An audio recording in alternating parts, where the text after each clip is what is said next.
May ara subong nagabaha nga kuno-kuno nga ang Antikristo, sino ay hanin no? Hambal nila nga ang Antikristo kuno, kaangay sakay, Prince Charles. Okay? Hambal sa Cup of Tea by Tim Cullen. Hambal pagit sa iban, nga ang Antikristo, si Bill Gates kuno, kay siya ning tag-iya sa Windows. Grabe no, hambal nila.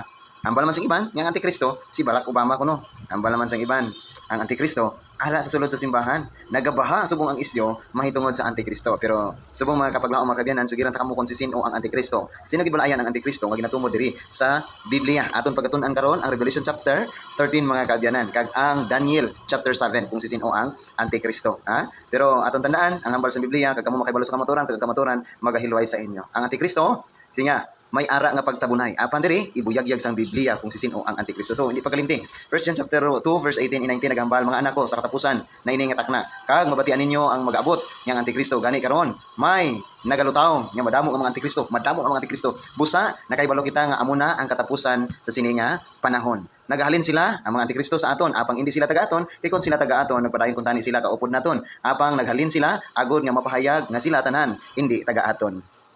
So, padayon na naton ang part 2 mga kabyanan series ini sang aton nga Reels.